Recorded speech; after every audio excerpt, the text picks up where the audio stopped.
நிறைய பேர் கொஸ்டின் கேட்குறது என்னென்னா வஜினிஸ்மஸ்னால் என்ன, டிஸ்பரோனியானா என்ன? வஜினிஸ்மஸ்னால் ஃபியர் ஆஃப் பெயின், டிஸ்பரோனியானா ஆக்சுவலாக பெயின் இருக்கிறது. அது இந்த டிஸ்பரோனியா, வாட் இஸ் டிஸ்பரோனியா, அதை ஃபஸ்ட்டு நீங்கள் தெரிஞ்சுக்கணும். டிஸ்பரோனியானா என்ன அப்படின்னாக்க வலி மிகுந்த உடலுறவு. அதாவது அங்கே சம் பெத்தாலஜிக்கல் ப்ராப்ளம் இருக்கும். உடம்பு அளவில் அங்கே ப்ராப்ளம் இருந்தால் தான் வலி வரும். இது ஆணுக்கு இருந்தாலும் சரி பெண்ணுக்கு இருந்தாலும் சரி டிஸ்பரோனியான்னு தான் சொல்லுவோம்.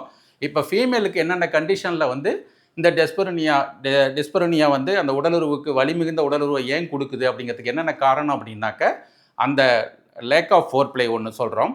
அடுத்தது இந்த ஹைமன் கன்னித்திரையுடைய இன்டாக்டாக இருக்கிறது.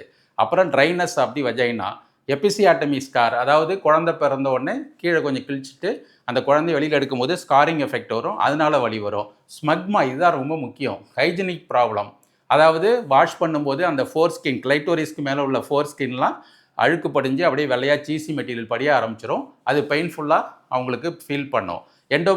எண்டோமெட்ரியோசிஸ் இருக்கிறவங்களுக்கும் இந்த பெயின்ஃபுல்லாக ஃபீல் பண்ணுறது உண்டாகும்.